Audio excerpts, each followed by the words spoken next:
I believe it will serve it better if I repeat the outline of the morning session. First of all, we explained the definition given in the writing of Baha'u'llah about the children, that they are treasure houses of God granted to the family. In this treasure house, there are precious jewels deposited by the hand of God. The duty of parents and school and environment is to explore, find out what are the jewels deposited, find them, polish them, and make the whole world benefit by them. And this process is never to be done by force. We can never pull out a flower from the stem. It must be unfolded by itself under careful protection and education. The jewel means capacity and potentiality given to the children. Each child is made for a special mission in life. To make the children understand this point, and ourselves, one of the things which is very helpful is jigsaw puzzle. From this little game, we can find out many mysteries of life. Suppose you show all these pieces heaped together here to the children and ask them, what does this stand for? They have no answer for it. There's something heaped together. Therefore, anything which has no organization, no order, has no meaning. And if it has order, it means that there is somebody who has put them in order. This is the importance of order in all the things that we do. Here I would like to tell you the story of two professors of one of the universities of England. They were neighbors together. They were co-workers together, both professors in certain universities. One of them believed in God, the other one didn't. The other one argued with him many times, tried to make him understand about the existence of God. It all proved of no avail.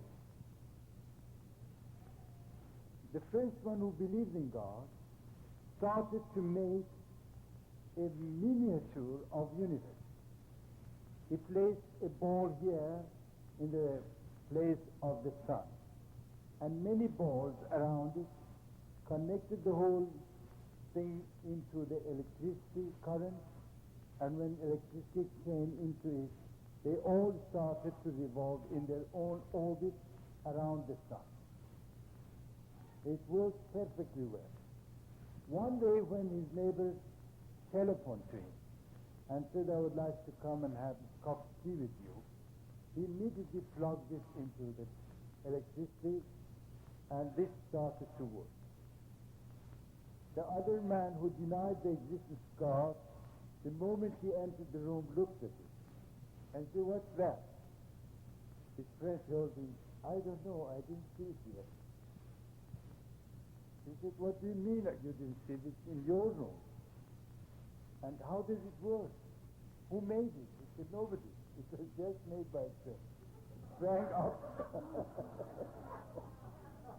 Sprang up from my table, it seems. I don't know. Now it was his turn to deny. Eventually he said, somebody should have made this. And you know it, please tell me. He said, are you sure? He said, yes. They said, it's the miniature of the whole universe. This you don't believe it was made by itself. And you say the whole universe came to existence by itself. It's impossible to think that way. There is somebody who puts all these things in order. Because the more we study the universe, the more one thing is revealed to us. That there is a perfect order in universe.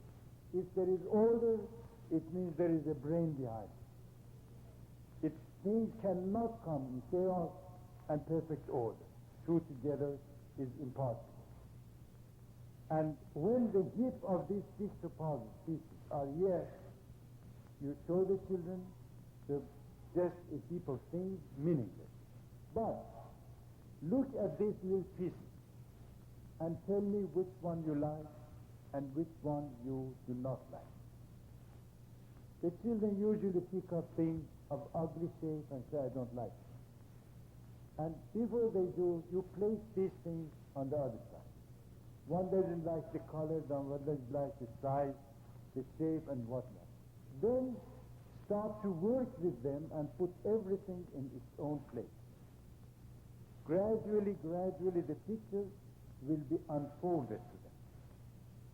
And when it is finished, all the pieces are put there, the children themselves will find something deficient in the picture. There are holes here and there.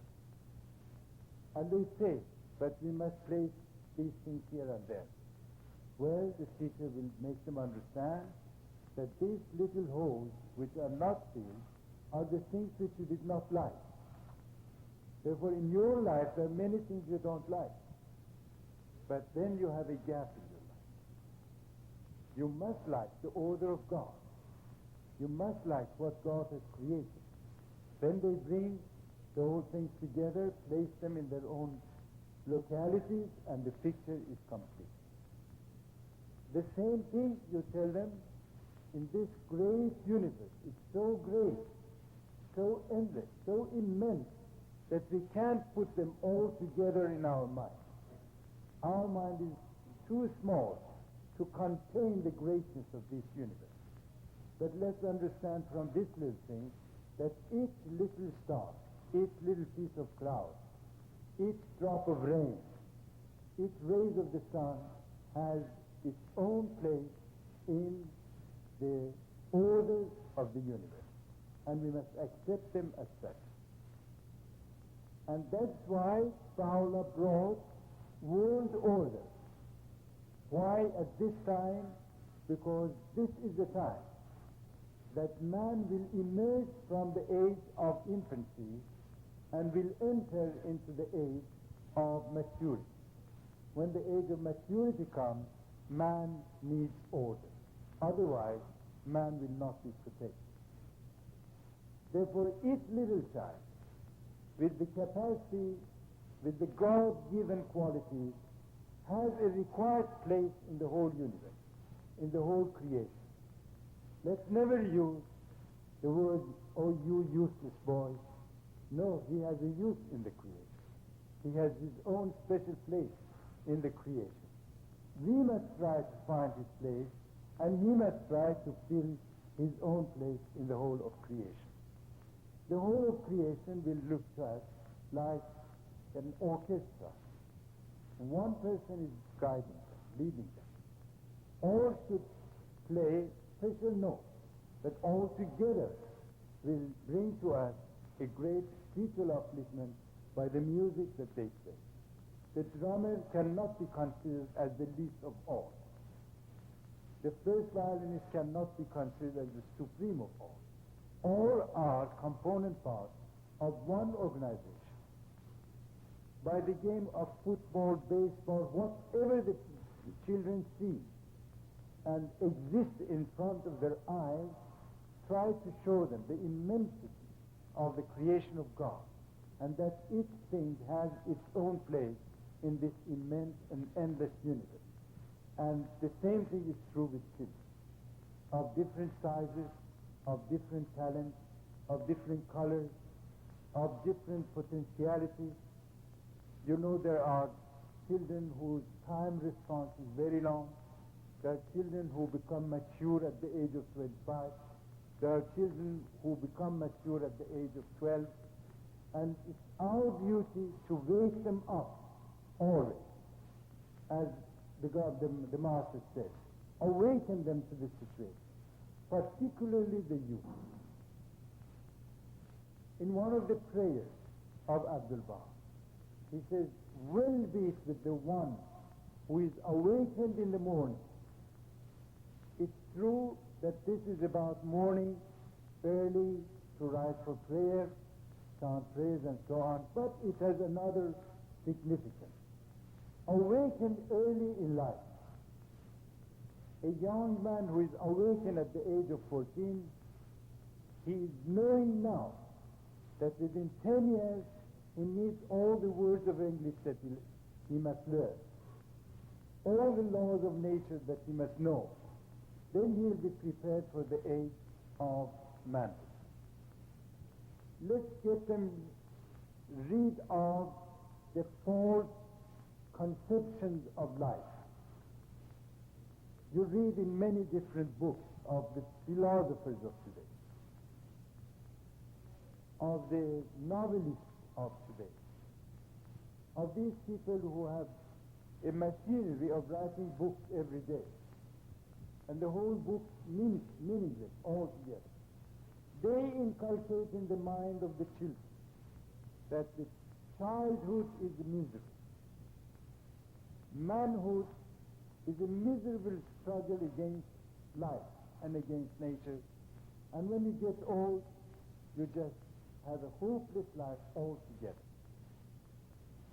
On the contrary, in the age of Baha'u'llah, and from his writing, please let the children understand, childhood and youth form the greatest period of opportunity. All opportunities, all powers, all talents are given to the children and youth to learn and get ready and prepare themselves for the years which are to come on their path. And when they are men and mature, women and mature, this is the time of achievement, not struggle. This is the time that they can achieve in life many different things. They can become the greatest professors, the greatest scientists, the greatest teacher of the course, the greatest speakers. Whatever there is in them should be manifested at the age of manhood, and should make the best of this age. And when they are old, they are retired, they sit together, they are not sorry, they are not in despondency and disappointment. On the contrary, they remember all the good years of life that spent in pioneering, in teaching, in cultivating the talents of the children, in playing music, in being a great actor, a great writer, a great speaker, and they exchange the memoirs of their lives together, and they make the sunset of their lives full of light and joy. This is the program of the life of all the youth under the Baha'i faith. Please never accept these fatalistic ideas of life, these pessimistic ideas of life. Those people who have these pessimistic ideas, they have every right to be so, because they are born and bred within opium, within alcoholic beverages, within drugs, within gambling, within wasting every moment of their life. But we know the value of life. Even the Baha'i children know what is life for them, what is every minute of their life. Every minute is meaningful for them. Now, the second part of education is the great responsibility of the parents for the protection and education of their children. Baha'u'llah says, if they ignore this great responsibility given to them, they will be responsible in front of God. They have committed a sin that God will never forgive. What does it mean when we hear that my child is 15 years and still is not a Baha'i? Well, what have they doing? during 15 years of the first part of the life of the child. Therefore, the family must become an embryo, spiritual embryo, for the spiritual birth of the child. Say your prayers in the morning and don't be ashamed because you say prayers. Are you ashamed to say to somebody, I love you? No. You're proud that we have the sense of loving, appreciating beauty, appreciating love in another person. Therefore, why should we be ashamed of ourselves if we stand in front of our Creator and tell Him, I love you and I want to abide by your will? Say it loud in the house so that the waves of these beautiful words of God will penetrate in all the corners of your house. One of the people here in California, last time I was in California, came to me and said he wanted to be registered as a Baha'i. And I told him, why didn't you come before? He said, for one reason. When I was in Tehran and every morning I woke up, I heard two voices coming to my room. One from my father's room and one from my mother's. Both were chanting their morning prayer. The waves of this chanting gave me a new life, a new joy for the whole day. Even now, after 20 years, every morning I hear the echo of those beautiful musical sounds. Now I want to get married, and I want my children to have the same joy that I have. Why should we deprive the children from hearing the words of God? Let them hear, even if they are subtly. We'll come to that, Abdul Baha says about them. And then, let them hear the prayers also. In English you have one word for two minutes. One is obligatory prayer and the other prayer that we say at random. The obligatory prayer, they hear every day the same words, the same genuflection. It will have a penetrating influence in the children. And then the other ones at different times of the day, don't force them to come and listen. As you say the prayers here, or chant, or sing, or intone, whatever you do, the waves will be carried, and the children will receive them. The time will come when the child will say, he wants to do the same thing. He wants to go to the Baha'i classes. He wants to learn prayer. And there is no difficulty when he's 15, he wants to become a responsible member of the community. But please protect this spiritual embryo from one thing, and only one.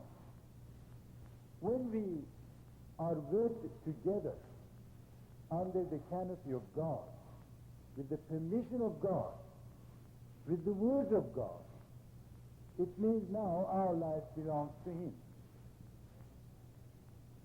Therefore, never, never think of any difference between husband and wife.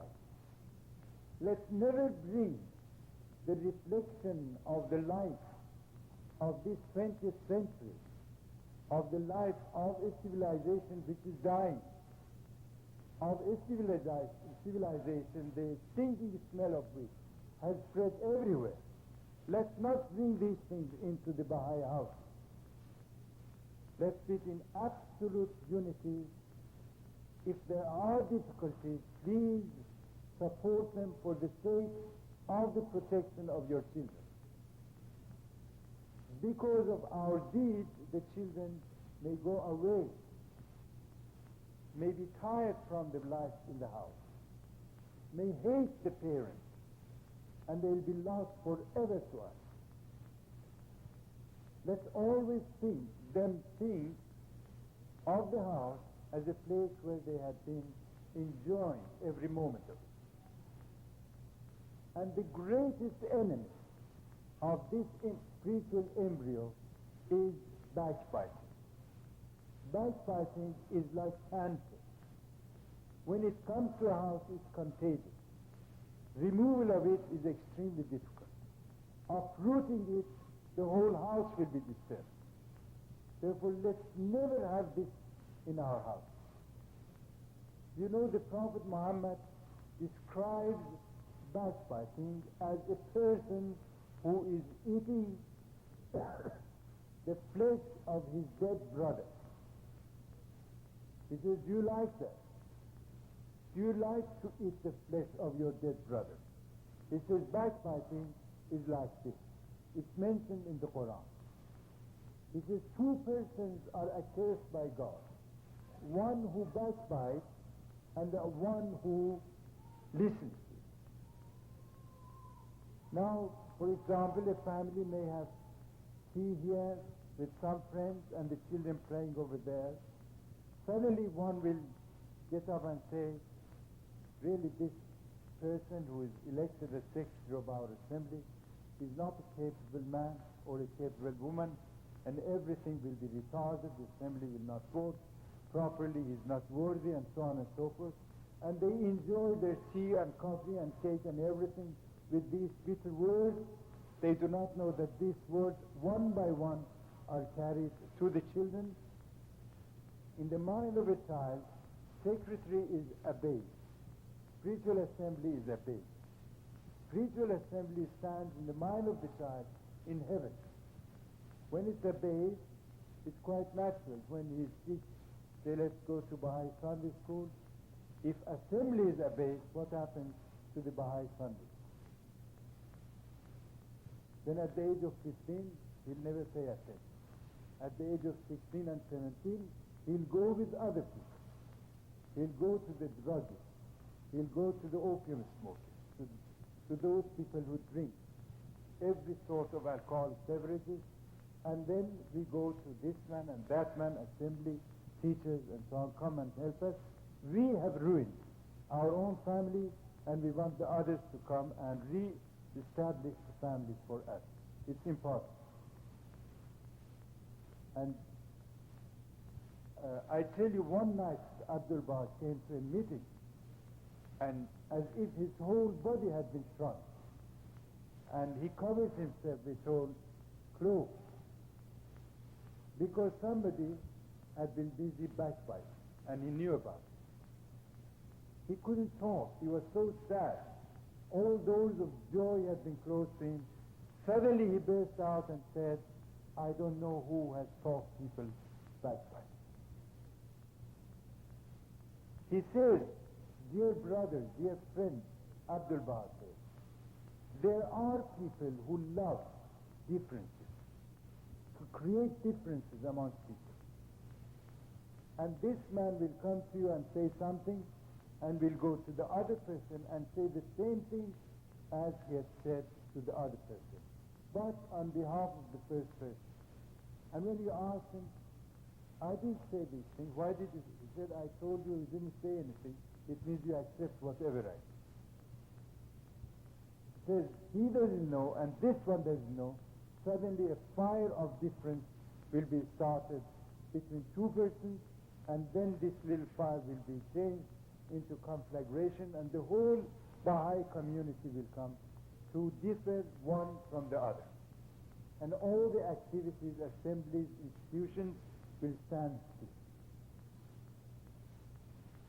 When in Haifa you look at the whole of the map of the world, and you see it like a fabric, like a great, great, huge, immense factory. There are big wheels, small wheels, all of them are turned, are working. There is a big wheel, for instance, like Tehran, where there are 50,000 Baha'is, and one like Seychelles, where there are 15 Baha'is. But they are working. From each one of these centers, minutes come, reports come, telegrams come, letters come to the Holy Land, full of news and glad tidings, and so on. Suddenly you see one wheel stop. No news, no minutes, no reports, no glad tidings. There are two things which we are sure either one or two of them are responsible for this standstill. Either backbiting is ravaging the whole community, Or there is one person who stands up and says, I understand everything better than all of you. And what I say, this is the interpretation of the Word of God, and everybody must obey. Now, Baha'i trained all of us never to listen to such person.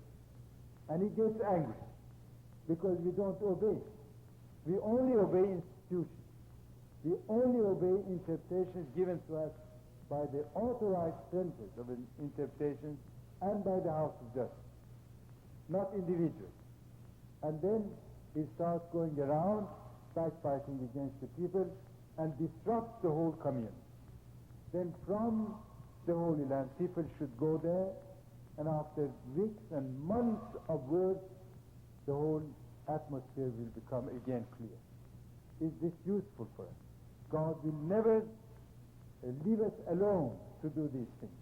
And the punishment is severe on anybody who destroys the Baha'i community anywhere, or a Baha'i family in any place. I was once asked to go to a certain place, I don't name it. And after days and days of discussion, conversation with the friends, the whole thing ended in one person. And that one person, when I contacted him, I said, what's the matter with you? Why did you disrupt the whole Baha'i community? Because they do not listen to me. Well, what do you say that they should listen? That when I asked them to say a prayer, man stands up and says, is there any remover of difficulty? He should say, is there any remover of difficulty? In the way that I said. I say, who said, or who has written that prayer should be said in this way? He said, nobody, but it's my idea. Then it took me 1 week to make him understand my idea doesn't mean anything. The friends are trained by Abdul Baha and by the guardians not to listen to individuals, not to adopt individuals' opinions and taste. You want to say it in this way, say it. And besides that, study the prayer of Abdul Baha. Study that prayer in the middle of your prayer book, where it says, "O God, teach us." That prayer, which is sanctified from words, it means the close attachment of our hearts to our Creator. This is the true prayer. Why should we discuss these things and create arguments, differences amongst the friends? And of course, this community was like an invalid, and it took them some months to become better. My brother Khalid knows about Ceylon. Ceylon, there was an old man who created such a great difference among the people. And when we went there, we discussed things with him. He says, when the friends come to the meeting, they tell me Allah Akbar. But when they go, they don't tell me Khuda Hafiz. I said, what is the significance of this? He said, it's like Allah Hafiz is for coming, Khuda Hafiz is for going. I said, Khuda Hafiz is a Persian expression, which means goodbye. It's not a Baha'i term. Some of the Persians have said it, and we thought it was a Baha'i term. And the whole community was in a turmoil of differences because of this little misunderstanding. All this comes from the fact that we do not pay attention to the proper education of our children and youth. When they grow, such things will never be created in any community. Please be very careful about what the Master said. If your children are not properly educated, he said, God will make you responsible, and it is a sin which God will never forgive. Now there are 3 factors in the education of children. 3 factors. One is hereditary. The other one is environment. The third one is home and school, education. Hereditary is immovable, unchangeable, and if it changes, the change will be very, very little. Therefore, let's try to give proper hereditary to our children, healthy signs of life. Those people who spoil their life in drinking or drugs or long hours of gambling, of 3-4 days consecutively gambling, and then giving all these outward capacities of physics and soul to their generation, of course the children will be retarded.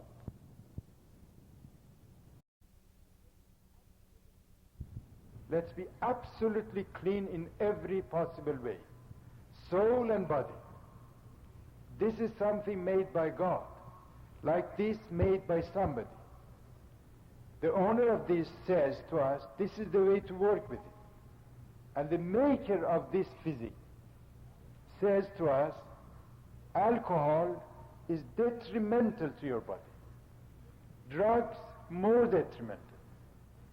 Abdul Baha says, anybody who has smoked hashish for 40 years, you should never trust consultation with him. He's the owner of this, the maker of this physics. He knows what is happening to it.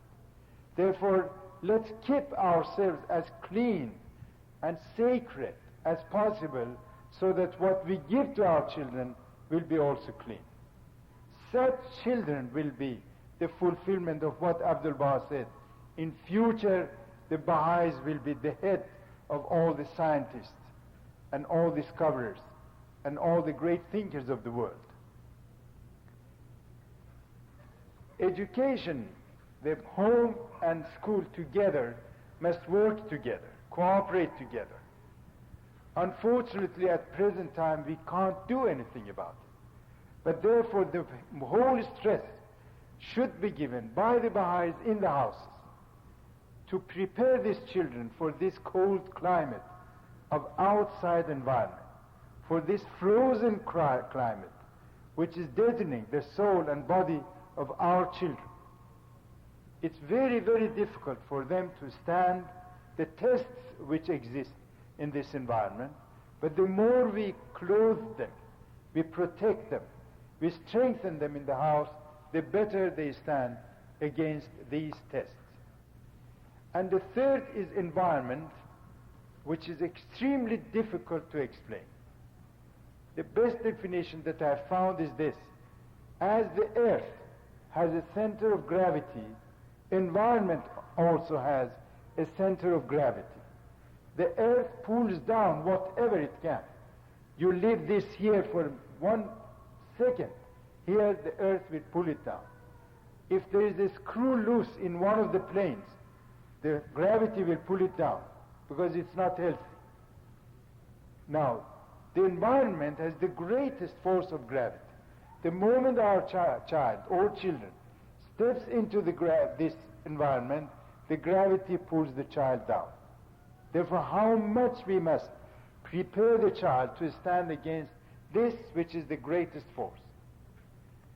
This story which happened to somebody in Arabia had been told in many different places by me, because when I was in Arabia and I knew about it, it affected me so much in those days that I never grudge telling it to the people and never get tired also. Near the petroleum company of Arabia, there is a huge lake where the tar is restored, the black substance. During the 3 months of the winter, especially the middle month, which is very cold, the tar becomes hard, and therefore some people can cross the lake from here to there. Now 2 young men reached the shore of this lake, and they had to go round this lake to reach the village. One of them touched the tar and said, "It's hard, we can walk. Instead of walking 3 hours, in half an hour we'll be there." His friend prevented him, pulled him out of this. He said, "Surface is hard, but it is very sticky, and it's loose. It will pull us down." But the other one did not listen. He went some steps, and then the left foot was this much down, imperceptible. To pull the first one out, he had to press the right one harder. The right one went. Gradually, he was drowning, but very, very slowly. The other boy ran the whole distance, informed the oil company. They brought a car and a chain.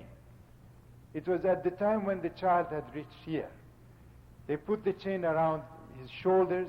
When they wanted to pull, the bones were separated from each other. He couldn't bear it. They brought helicopter.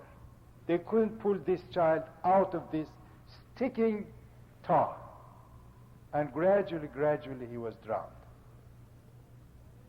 Believe me, ever since then I always think of the human environment today like this. The youth particularly must be very careful of the very first step. If the first step goes down, it's impossible for them to get rid of it. If they play for 1 shilling in gambling, then you must be sure that it's going on and on for it. If you smoke opium once at 6 o'clock in the afternoon, tomorrow at 6 o'clock in the afternoon you will yearn for it, and you are ready to run from here to Anchorage to have 1 more pipe of that opium.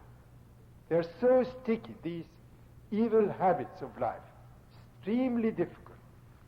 Abdul Baha'i said a very beautiful story. He said a very pious person asked one of these ruffians who used to drink and smoke and do everything like that, said, come and pray with me 40 nights and then see how you will be transformed after 40 nights. The other man told him, you come with me 1 minute and see how you will be transformed. Come to the places where